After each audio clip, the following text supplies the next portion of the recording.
కృష్ణా జిల్లా ఒయ్యూరు రైతు బజార్ నందు MLA Bode Prasad rice కౌంటర్ను ప్రారంభించారు. ఈ సందర్భంగా గత వైసీపీ ప్రభుత్వం విధి విధానాలపై విమర్శలు చేశారు.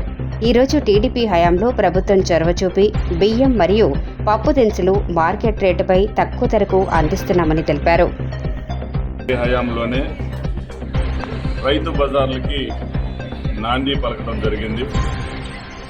అది కూడా పెనమలూరు నియోజకవర్గంలో మాజీ మంత్రివర్యులు ఒడ్డే శోభనాధీశ్వరరావు గారి ఆలోచనలతోటి ఆనాటి తెలుగుదేశం పార్టీ ఈ రైతు బజార్లని ఏర్పాటు చేయడం జరిగింది. ఇది రాష్ట్ర వ్యాప్తంగా ముఖ్యంగా మహిళలకి, మధ్యతరగతి కుటుంబీకులకి చాలా సరసమైన అందుబాటులో ధరలు, ఈరోజు దళారుల చేతిలోకి వెళ్లకుండా రైతులు నేరుగా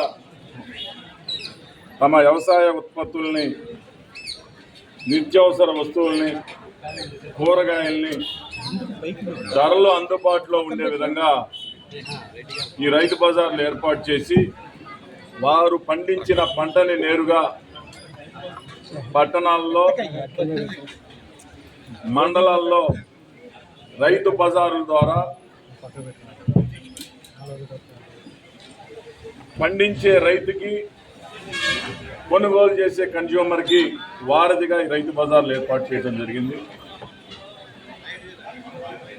అలాగే గత 5 సంవత్సరాల నుంచి వీటన్నిటినీ నిర్లక్ష్యం చేయడమే కాకుండా నిత్యావసర వస్తువులు కానీ ప్రతి వస్తువు కూడా పేదవాడు, మధ్యతరగతి వాళ్ళు కొనలేని పరిస్థితికి అన్ని ధరలు ఆకాశాన్ని అంటడం జరిగింది. అన్ని వ్యవస్థలపైన నిర్లక్ష్యం.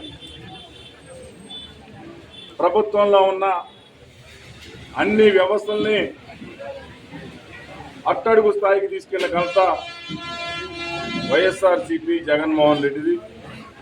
కేవలం కక్ష సాధింపు చర్యలు,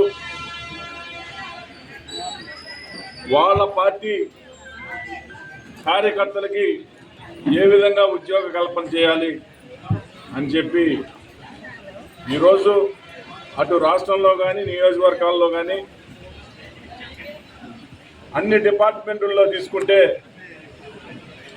ఏ విధంగా వ్యవస్థలన్నీ మరి వీళ్ళ నిర్లక్ష్యానికి బలైనయో అన్నీ తెలుస్తూ ఉన్నాయి. ఈరోజు మరి నాదెండ్ల మనోహర్ గారు కానీ, పవన్ కళ్యాణ్ గారు, చంద్రబాబు నాయుడు గారు,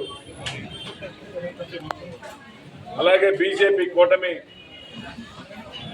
గతంలో ఏ విధంగా అయితే నిత్యావసర ధరలతో పాటు బియ్యం, పప్పులు కూడా